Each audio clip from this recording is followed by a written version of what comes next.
Portanto, iniciamos o trabalho na dimensão física. Então, começamos a focar em nosso corpo físico e os cuidados que devemos ter com esse corpo. Com o repouso, com a suplementação, com o descanso, com tudo aquilo que é necessário para que esse corpo ele esteja funcionando de maneira adequada, para que ele esteja apto para que se faça uma obra.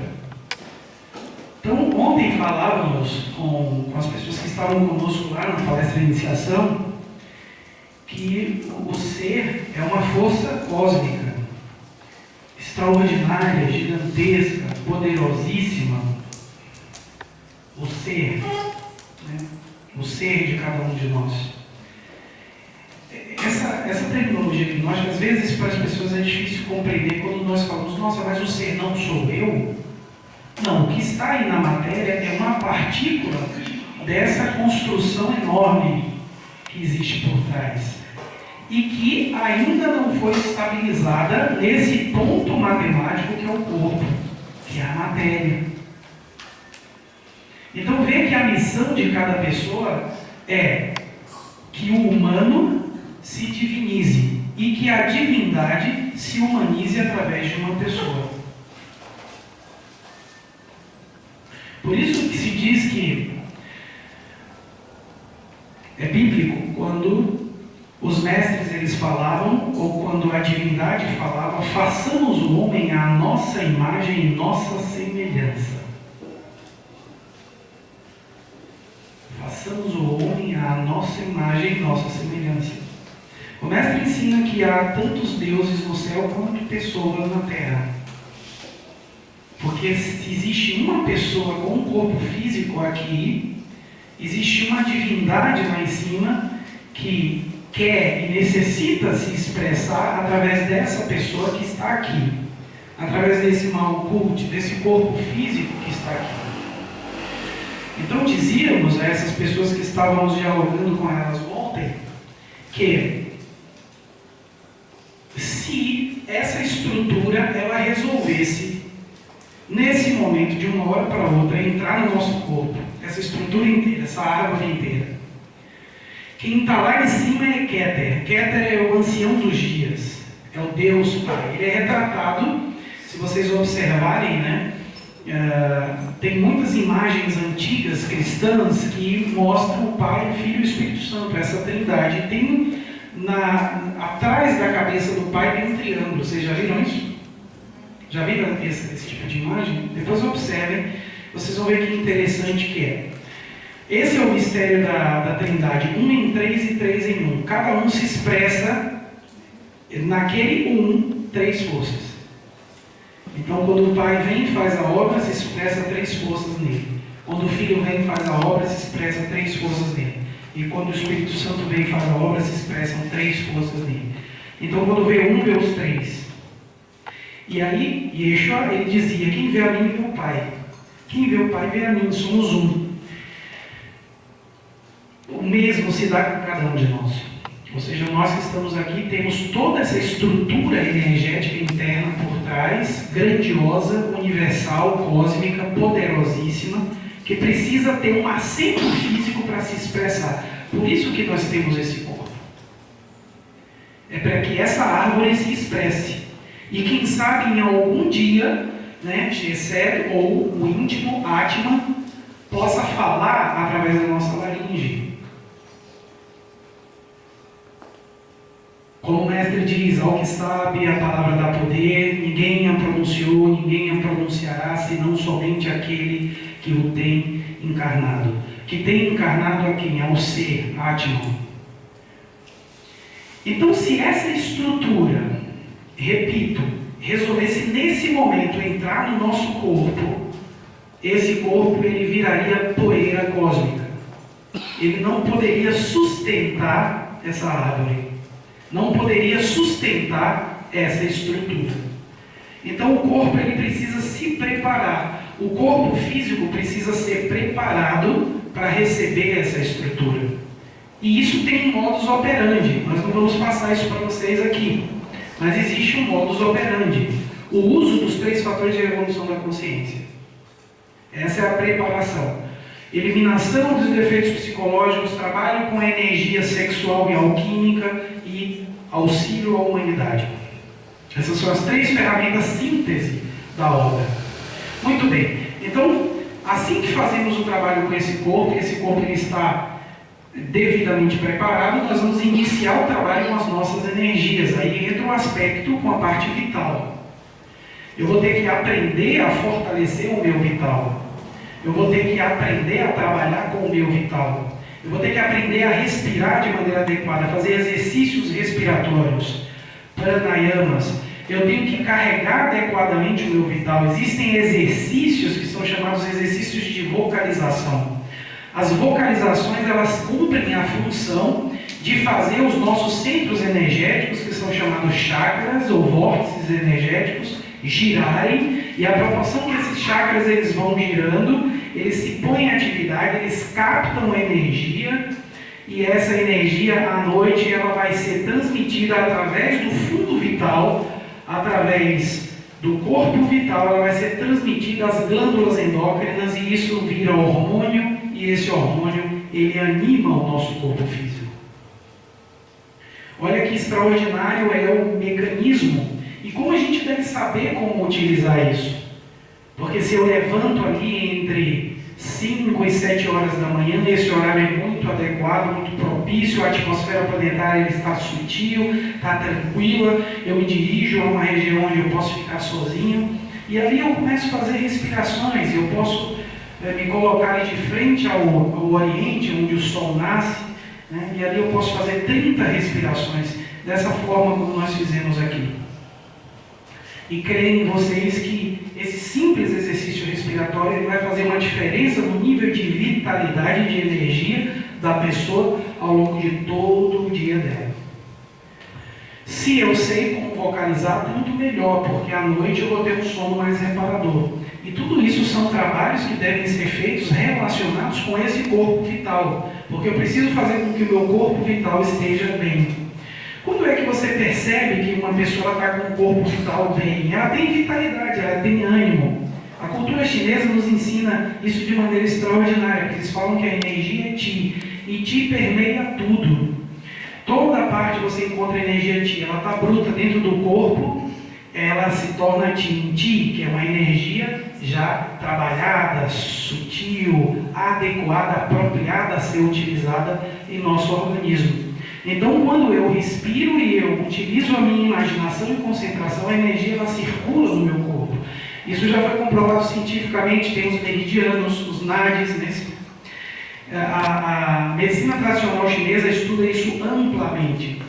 E hoje, falar de energia não é mais um mito, nenhum tabu, nem uma coisa absurda. Todo mundo sabe que energia existe, energia cura, energia auxilia, energia faz com que o corpo...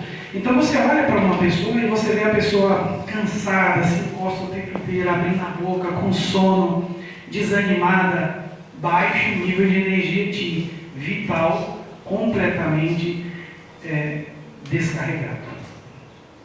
Então há que utilizar os recursos para que o corpo vital ele esteja bem, para que eu me sinta bem, para que eu tenha vitalidade, eu tenha alegria, eu tenha ânimo, eu tenha entusiasmo. A gente não precisa disso para a vida. Quem pode viver sem entusiasmo? Vive, mas é horrível. E pranayama, a ciência do pranayama, do pranava, a vocalização, as mantralizações têm um efeito extraordinário nesse aspecto. Tranquilos? Você não pode dar uma pincelada do modo operante? Uau. Bom, de uma certa forma, tem relação com os 3 fatores. Né? Eu vou ter que, quando eu estou trabalhando sobre mim mesmo, né, eu vou ter que dar importância a esses aspectos, eu vou ter que me entender como um conjunto de 7 corpos. Então eu não tenho um corpo só para cuidar, eu tenho 7. Eu tenho 7 corpos. Porque o meu corpo físico é um, o meu corpo vital e energético é outro, o meu corpo astral tem relação com as emoções é outro, o meu corpo mental é outro, né? O meu corpo causal é um outro corpo, e búdico e átmico a gente não fala muito porque já são dimensões superiores, isso já está pronto quando você chega lá em cima. Olha que interessante isso. Você fala, quando que uma pessoa se torna um Buda? Quando o indivíduo atinge a condição e o direito de ser chamado de Buda. Quando ele atinge aquela dimensão em que ele traz o corpo búdico para a matéria. Esse corpo ele vem à existência, ele é um Buda vivo. Então isso é um trabalho. Primeiro eu tenho que regenerar o meu corpo físico. O modus operandi é esse, em síntese. Eu tenho que regenerar o meu corpo físico, depois eu tenho que regenerar o meu corpo vital, eu tenho que regenerar o meu corpo astral, eu tenho que regenerar o meu corpo mental, eu tenho que regenerar o meu corpo causal. Quando isso tudo está pronto, aí o corpo búdico pode vir à matéria e Atman pode vir à matéria, porque tem uma estrutura pronta para ele chegar. Quando a pessoa ela faz todo esse trabalho, ela ganha o direito de ser chamado de ser humano. Porque o ser, que é Atman, que está lá em cima, né? Físico, vital, astral, mental, causal, búdico, átmico. Então o átmico está lá, é Chesed. Está vendo? Número 4. O número 4 é o ser. A realidade de cada um de nós está ali, no número 4. O nosso nome está ali, no número 4. Então, quando essa Sefira 4, ela desce para Malkuth, significa dizer que o ser, que é 4, se humanizou. E o humano se divinizou. Então, um ser humano autêntico, real, é uma pessoa que tem presente no corpo a sua consciência de forma plena, inteira. Por isso age como um ser humano. Enquanto isso não acontece, nós somos mais ou menos animais, né? Que a gente se comporta como um animal intelectual. A ciência fala disso, né? O ser humano diz que o humano ele é um animal racional. A ciência ela fala assim. A Gnosis diz que é um animal intelectual. Então, por que animal? Porque ainda existe um comportamento, muitas vezes, que não é adequado ao ser humano. Vocês já viram que tem algumas pessoas que ainda fazem xixi na rua? Nas árvores? Ou nos postes? Principalmente no carnaval, eu acho. Comportamentos de agressividade, de violência, de defesa de território, de imposição da vontade de um sobre o outro, força, tudo isso é comportamento animal, não é humano. O humano ele está num outro nível, né? É interessante a gente pegar essa régua e aumentar essa margem, aumentar essa percepção nossa de que a gente tem que fazer algo grande com a nossa vida. É preciso ampliar essa régua. A gente não pode se medir tão pequeno. Não dá. A gente precisa de outras regras superiores. A gente precisa fazer algo mais belo da nossa vida. Isso é chamado Magnus Opus, ou a grande obra.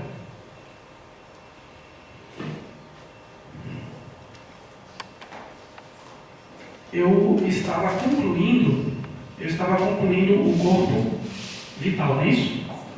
Então vamos ao corpo astral. O corpo astral é o corpo das emoções.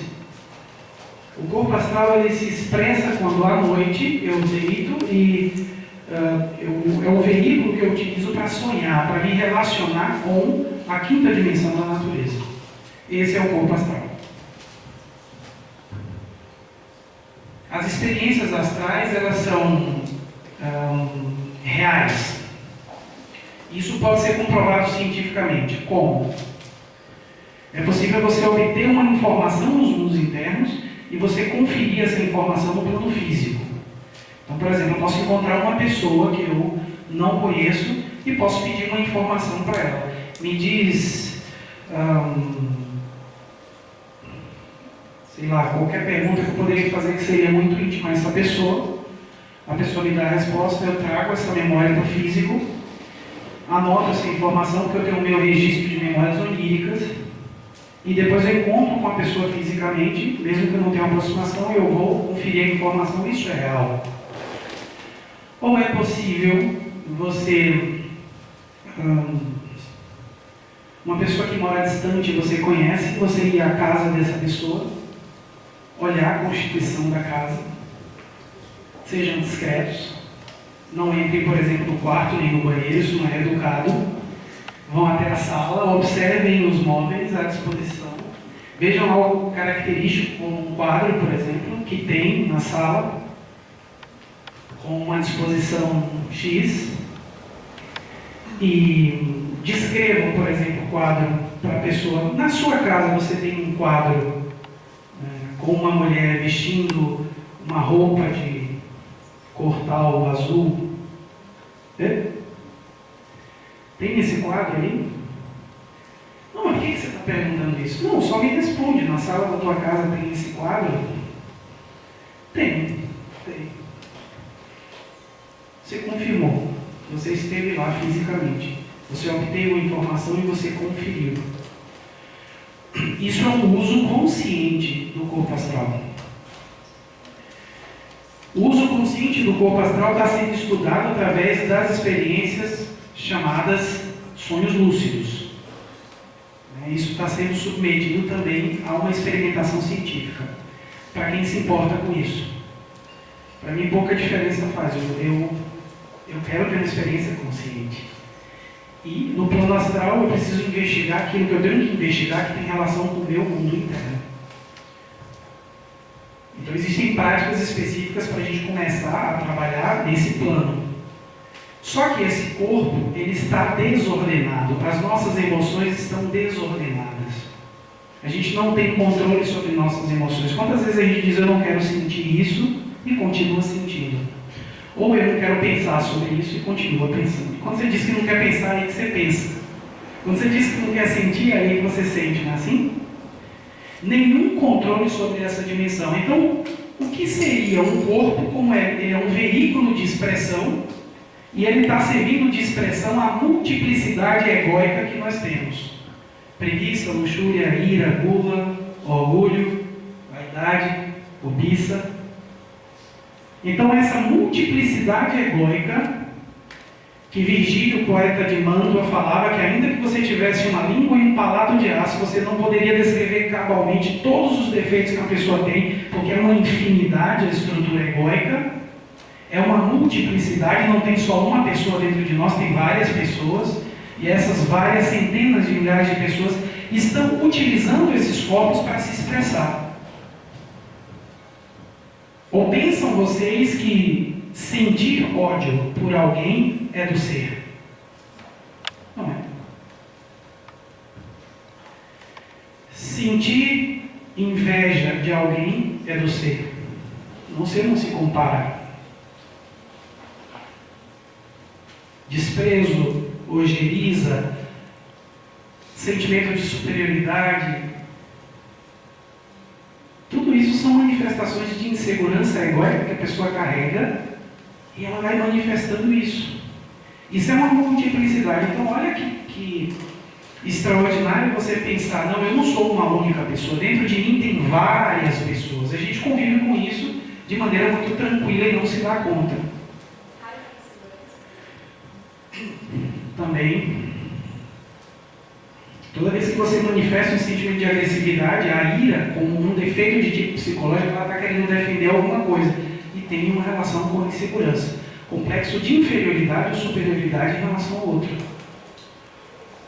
Então, um exemplo muito que a gente sempre dá nas conferências. Sexta-feira, você começou a estudar, está lendo alguma coisa, você ficou muito empolgado, você diz, sexta não, domingo à noite, é melhor. E aí você diz, amanhã pela manhã, segunda-feira de manhã eu vou levantar e vou iniciar minha rotina de atividade física. Agora, de uma vez e para sempre, vou ser fitness. Hashtag eu sou fitness. Bota o despertador para 5:30 da manhã. E você está absolutamente convencido ou convencida que no dia seguinte você vai levantar para fazer aquela caminhada. Você está, inclusive, empolgado ou empolgada com isso. Separa o tênis, separa a roupa, tudo pronto, uma maravilha, vai dormir, aquela felicidade, você já está sentindo 30 quilos mais magro só pela expectativa, a empolgação de no dia seguinte fazer essa caminhada. Quando às 5h30 toca o despertador do celular, abre o olho e você diz: quem? O quê? Fazer o quê? Atividade eu? Não, aquele eu não está. Ele fez o compromisso e ele foi embora. Ele não está ali no corpo. O que entrou ali agora foi outro eu, totalmente diferente, que não tem nenhuma relação com aquele eu anterior. Né? O eu da preguiça. Ele diz: eu caminhar. Por quê? Para quê? Eu caminhar para onde? Onde é que eu vou chegar? Aqui está tão bom. Se tiver friozinho mais ainda, né? Você desliga o despertador, vira para o outro lado e dorme lindamente até às 7h30. Se você vai trabalhar às 8 até às 7. E assim passa a vida. Você vê como vai sendo substituído. Vai sendo substituído. Obrigado, Rafa. Vai sendo substituído, dentro de nós vai passando esse desfile, né? Isso nós estamos falando não é uma grande novidade. Se nós formos estudar dentro do budismo, vocês vão ver que o budismo ele fala dos agregados de tipo psicológico.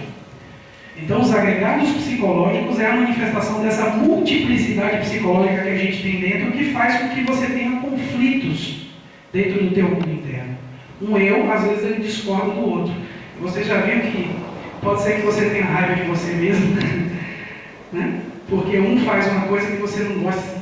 Por que você não gosta daquele eu? Existe um trabalho isso, de tipo psicológico.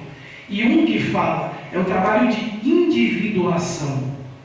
O trabalho de individuação sendo transposto para o esoterismo cristão gnóstico, trata-se de gerar dentro da pessoa a individualidade sagrada. O que é gerar a individualidade sagrada? Você vai começar a ser um ser único.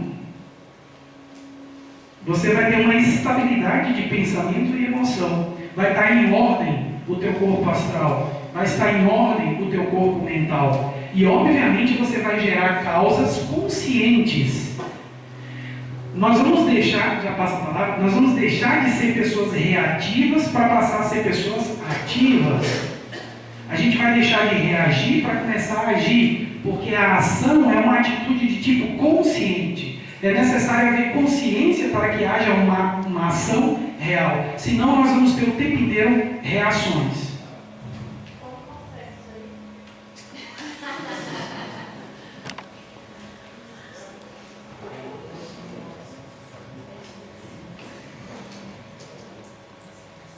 Nenhuma pessoa consegue mudar nada a nível psicológico com o querer. Isso não funciona.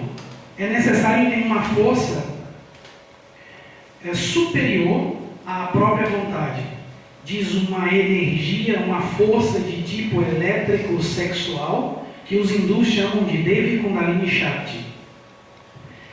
Essa força, Devi Kundalini Shakti, é o poder, é o único poder que nós temos, é a energia, a face feminina de Deus, é a única que tem condições de transformar padrões psicológicos. Olha que coisa extraordinária. Por isso, dentro do cristianismo fala Maria, né, intercedei por nós. Isso é esotérico, é completamente esotérico. O pessoal acha que ela vai, como uma mulherzinha, ela vai sair andando, vai chegar lá perto de Jesus e diz: meu filho, aquela pessoa está pedindo que você faça. É bonitinho a imagem, mas é inocente. Aquela pessoa está pedindo que você faça isso por ela, você faz. Oh, minha mãe, mas eu já falei para a senhora que até o alto está compadecido. A gente está fazendo concessão demais, mas meu filho, por favor, é uma pessoa muito devota de mim, resolve isso aí. Tá bom. Aí Jesus, plim, aí resolveu o problema. A pessoa, nossa, Maria intercedeu por mim.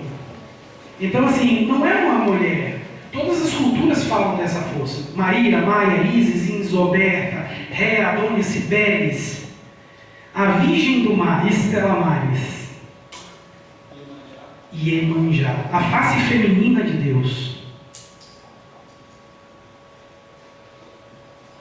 Quando a gente fala, sente ela, né? Fantástico isso. E essa energia está em nós, está no nosso organismo. Se expressa fisicamente como a energia sexual. Ísis, aqui nenhum mortal levantou o véu. A mulher tem uma relação íntima, intrínseca com essa energia. Vê como ela faz de todos os homens bobos, tontos, não é assim? A mulher tem o poder de fazer isso. Brinca, ela pega com um papel, dobra, põe no bolso, e a gente ainda, né, se achando eu sou o cara. Não. As mulheres têm esse poder, porque elas têm uma relação íntima com essa face feminina de Deus.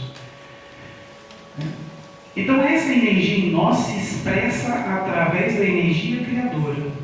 Então olha que interessante, essa energia é a única que pode mudar padrões de comportamento e padrões de pensamento e padrões de emoção. Você tem que aprender a manejar essa energia. Então quando a pessoa ela aprende a manejar a energia sexual, quando ela começa a trabalhar com essa energia, aí sim ela consegue alterar padrões que não poderiam ser mudados por nenhum outro meio. Me explico. Eu me converto à religião X. A partir desse momento eu me converti. Sou uma pessoa nova. Sou uma pessoa nova. Mudei. Virei santo. De ontem para hoje. Até a auréola você vê. Muda a forma de me vestir. Me santifiquei. Muda a minha forma de falar. De uma forma mais mansa, mais branda. Para indicar o sinal da minha mudança. O que eu vou fazer? Eu vou estar amarrando toda a minha estrutura egóica durante um tempo. Eu amarro o ego, eu não deixo ele se manifestar durante um tempo. Eu vou segurando ele, segurando, e ele vai guardando energia, ele vai ficando enfurecido. E aí chega um momento que, ele vem à tona e ele faz tudo aquilo que ele queria fazer e mais ainda durante todo aquele tempo que ele não pôde se expressar. E a pessoa, onde ficou a mudança? É uma mudança de forma, não de fundo. É uma mudança de superfície, não nos aspectos mais profundos. Uma mudança de fundo, não há reincidência no delito. Se reincide, é porque o ego está vivo. E se está vivo, é porque não morreu. Porque morto não se mexe.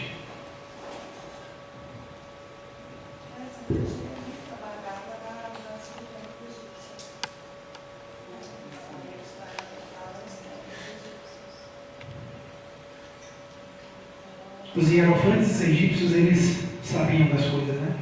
Sabiam.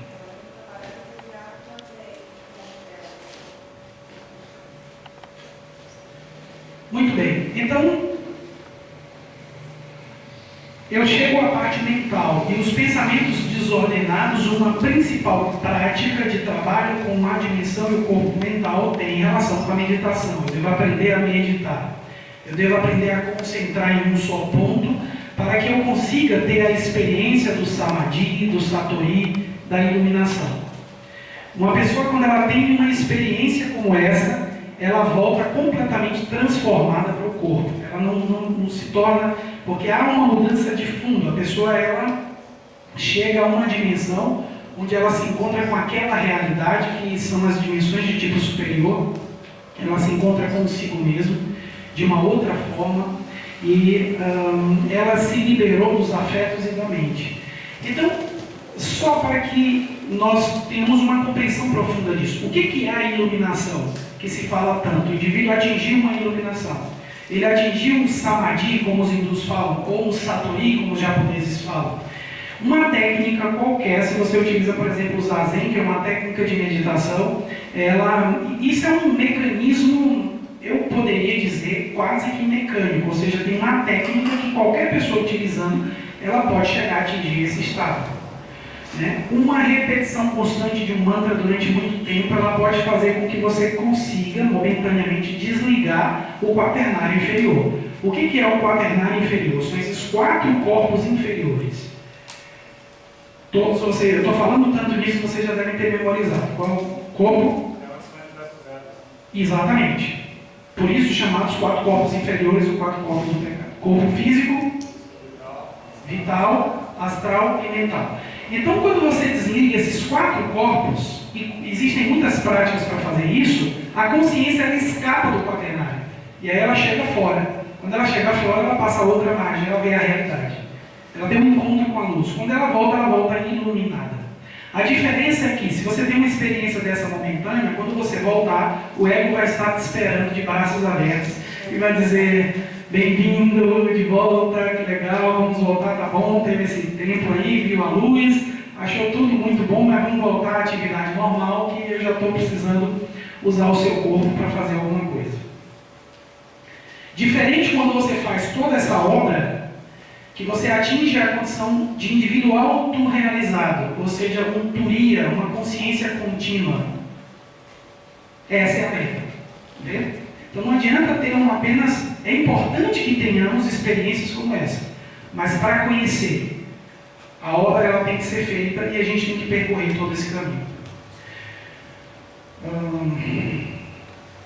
Segue, Rafa. As diversas culturas, todas elas têm a sua representação entre os assírios aí, a árvore Yggdrasil nos nórdicos, entre os astecas, entre os maias, entre os muçulmanos. Isso aqui é a Muni Buda, que atinge a iluminação embaixo da árvore Bodhi. É um simbolismo muito claro, dizendo que ele estava sorvendo esse conhecimento na árvore da vida, na sua própria árvore da vida. Então, todas as culturas, elas apresentaram esse simbolismo, que é o simbolismo da obra. Né? Siga.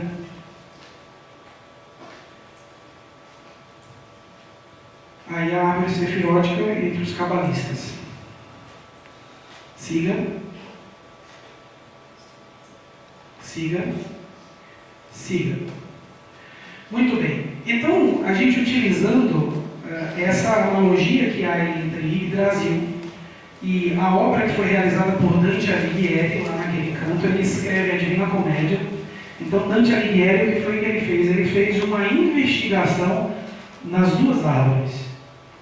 Ele chama, né, o seu mestre Vigílio para que ele acompanhe nessa viagem, e ele vai, né, depois de um determinado tempo. Vigílio não pode seguir adiante porque existe uma região muito secreta, muito oculta, e ali Vigílio não poderia ter acesso. Quem vem ajudar ele é Beatriz, na representação de sua divina mãe Devi Kundalini.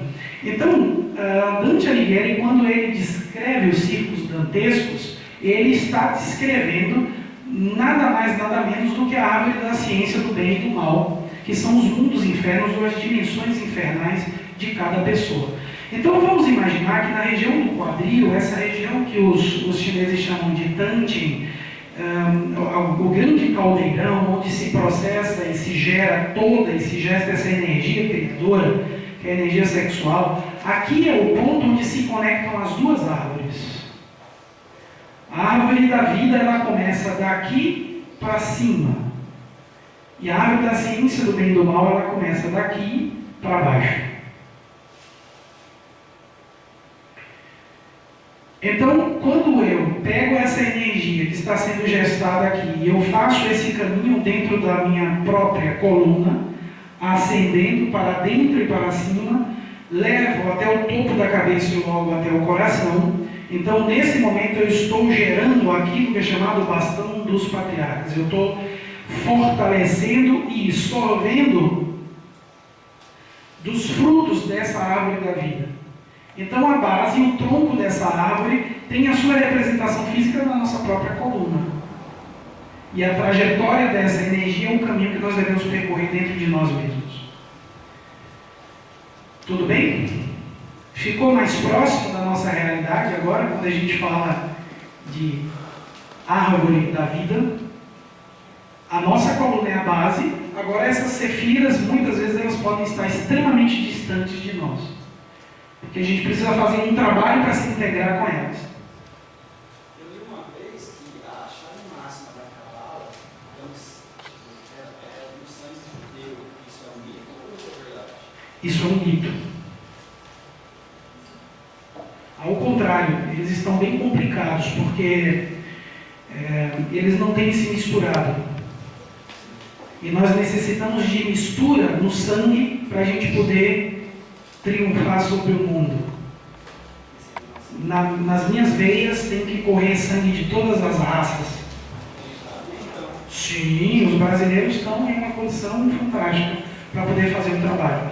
Porque essa eugenia, esse arianismo, essa coisa de... Isso é prejudicial, porque sangue é psique. No sangue correm energias e aspectos ligados a todas as culturas. E a gente necessita desse aprendizado, a gente necessita dessas diferentes linhas, vertentes, povos, culturas, para que a gente possa ter um trabalho muito pleno, muito bem feito. Por isso que o Tibete espiritual se translada para a América, porque a América agora é o lugar onde nada acontece por um acaso. No momento em que a China invade o Tibete e expulsa de lá o Dalai Lama, isso foi um dispositivo físico que refletiu e influenciou numa mudança de tipo esotérica, profunda, interna. Então o Himalaia, ele se transporta para as Américas. Os grandes mestres que estavam lá no Ocidente estão aqui agora. Põe a mochila nas costas, vão para a Índia e para o Tibete, e vocês vão encontrar templos, e vocês vão encontrar ruínas, e vocês vão encontrar pessoas, mas os mestres estão aqui. A Fraternidade Branca está aqui. Os veneráveis mestres da Loja Branca estão aqui. Estão trabalhando agora com esse povo, aqui, nessa cordilheira. Estão se levantando nesses lugares. Estão se levantando nesses países. Sabe-se lá quantos mais temos, né, nessa nação que precisam ser encontrados, para que recebam essa instrução e façam o seu trabalho. A gnose é para todo mundo, mas nem todo mundo é para gnose. Sigamos. Bom, essa imagem é interessante, eu não vou me deter muito nela, mas uma princesa alemã, ela era esoterista, cabalista, e ela pede que um artista, que eu não tenho a mínima condição de dizer o nome dele, porque é alemão,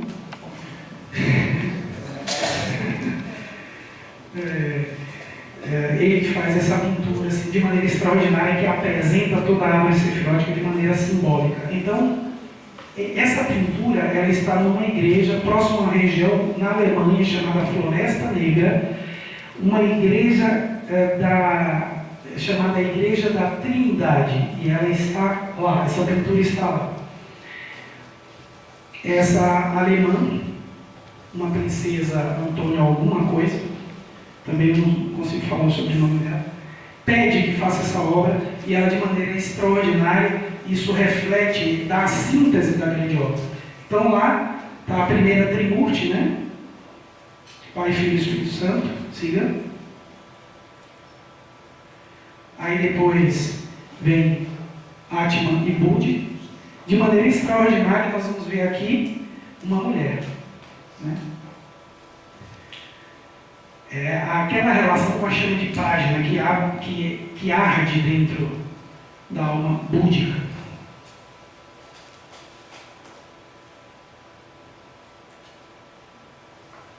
Siga. Aí 7 e 8 vai ter a outra Trimurti, né? Já aqui no quaternário inferior, né? 7, 8, 9 e 10.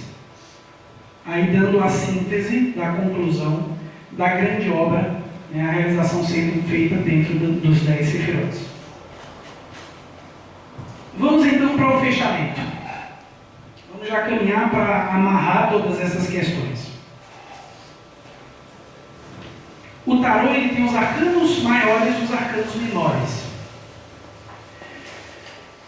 Os 10 primeiros arcanos maiores têm relação com esse trabalho que nós estamos fazendo, falando e fazendo. Então o tarô ele começa da maior carta para a menor. A trajetória ela vai ser feita dessa maneira, da carta maior para a menor. Então é importante nós entendermos que o tarô ele vai dar a instrução para a realização dessa obra, para que nós consigamos cristalizar dentro de nós as 10 sefiras, essa árvore sefirótica. E isso é chamado de Magnus Opus, ou grande obra. Siga.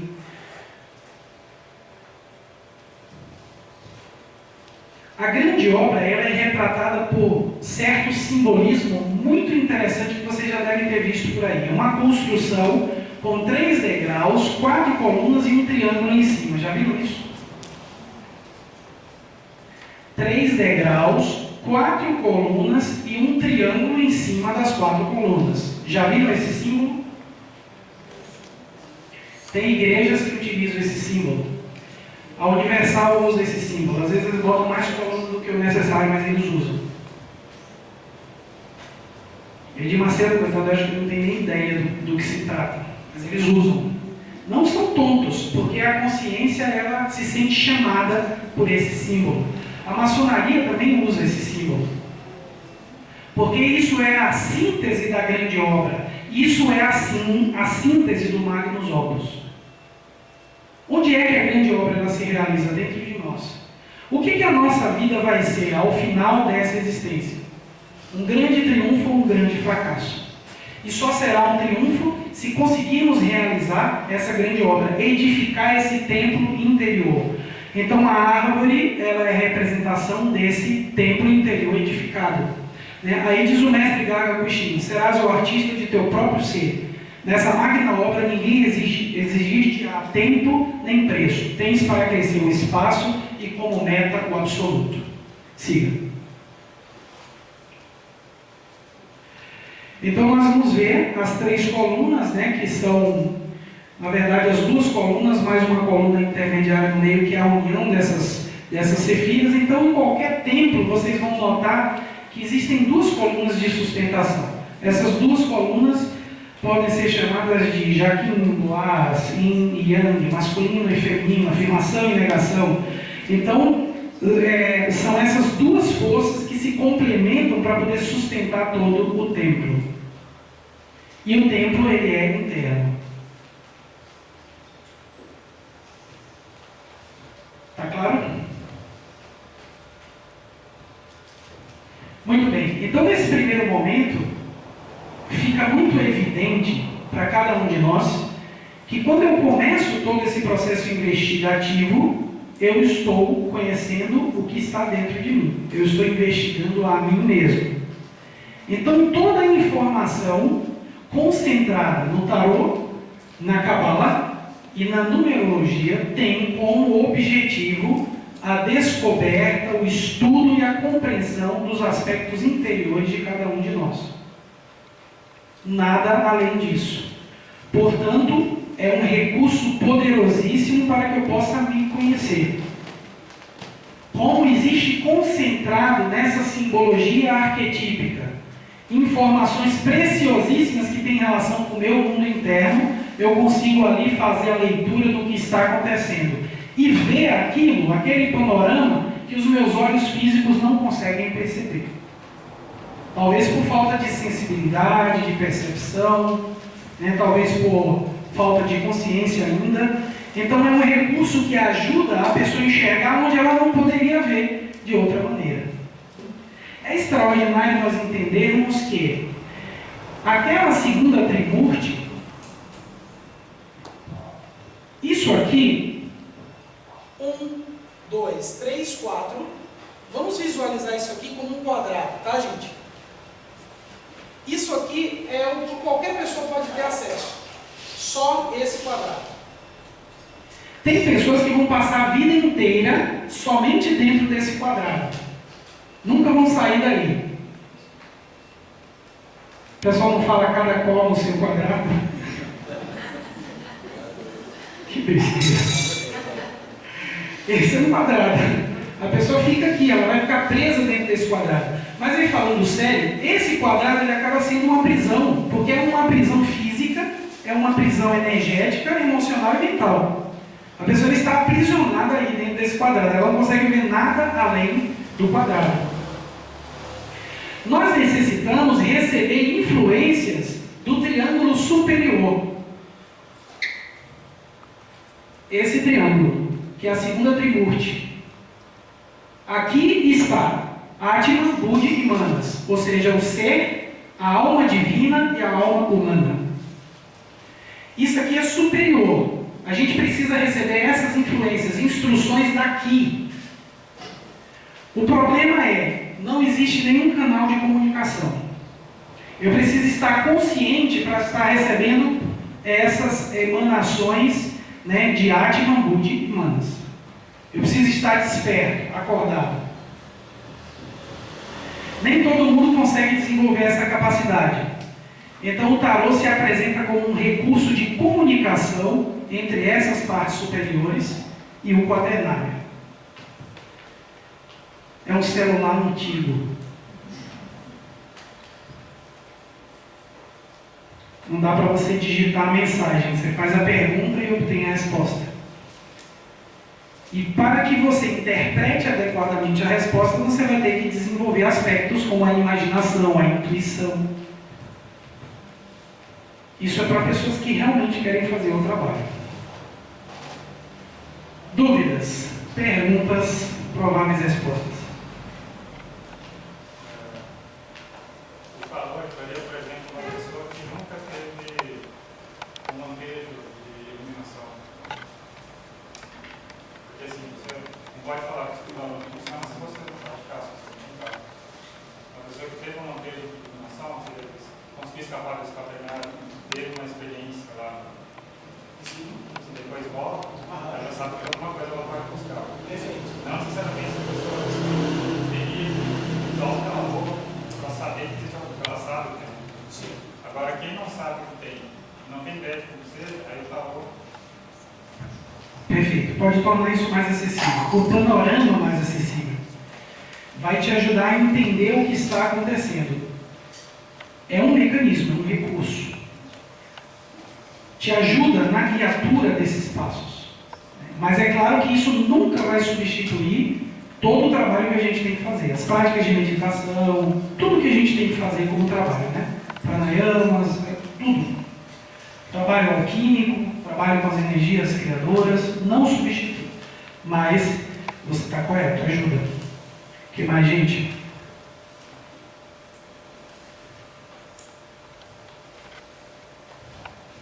Compreenderam tudo ou nada? Esse silêncio é preocupante. A projeção astral está disponível para todos ou não? Para todos. O nível de... Projeção astral luz. Para todo mundo. Para todo mundo. A diferença que existe é entre uma pessoa que já tem um corpo astral solar, ela vai ter mais facilidade, e a pessoa que não solarizou o seu corpo astral, ela vai ter um pouco mais de dificuldade. Mas é uma técnica que pessoas que nunca fizeram nenhum tipo de trabalho espiritual têm com frequência. Então aquelas experiências de queda no sonho, você, ou descoincidência, você tenta se mover e não se move, tudo isso são indícios de uma facilidade para a prática de projeção. Agora, o sonho lúcido, a projeção astral, sonhar e saber que está sonhando. Aí tem graus e graus. Tem pessoas que nossa, estou no sonho. Aí já se identificou, volta a sonhar. Começa a ver, né, o elefante correndo dentro da pia, ou uma bicicleta que muda, vira moto, depois vira carro, avião e volta a ser bicicleta, você está correndo de pé, e começa a ver umas coisas estapafúrdias, loucas, né? E isso tem nas experiências, elementos iniciadores. Isso tem nessas experiências. Mas já tem pessoas que acordam, nossa, estou sonhando, estou no astral. E conseguem ficar mais tempo.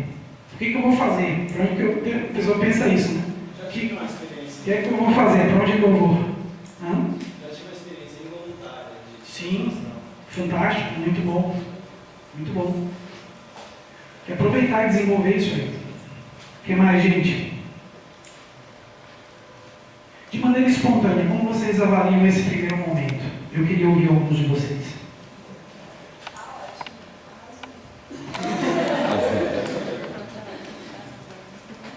Mas eu fui tanto condensar isso nesse tempo cronológico, que é um conhecimento muito denso, muito profundo. Então, às vezes, o verbo não consegue ter essa qualidade de contemplar tudo que existe nesses conhecimentos. Mas você consegue transmitir a essência. Aí tem uma pergunta. Baseado em todo mundo aqui tá na busca, ninguém tá super elevado, assim, eu acho que a comunicação do tarot tem muito a ver com a qualidade da pergunta. Nós somos pessoas meio confusas, quer saber de uma coisa, não sabe se expressar, então a qualidade da pergunta vai influenciar muito. Com certeza. Inclusive, tem que saber perguntar. Tá super correto isso que você está falando. À tarde, nós vamos fazer todas as práticas, né? Então, a gente vai fazer alguns estudos numerológicos, a gente vai fazer alguns cálculos e nós vamos pegar o modelo de consulta e vamos fazer na prática essas consultas. Então, aí a gente vai falar um pouco sobre isso. Como perguntar? Porque você tem que fazer a pergunta da maneira correta. Porque se você fizer de uma forma errada, você vai se confundir mais do que obter uma resposta. Então, o que você está colocando tem muito a ver. Se você está confusa, faz uma pergunta confusa, vai obter uma resposta que ela não vai conseguir decifrar muito bem. Principalmente se for uma resposta que talvez tenha. Se alguém estiver buscando e ela quer que você me traga aquilo que eu já tenho consciência. Você quer influenciar a consulta para obter uma resposta. Aí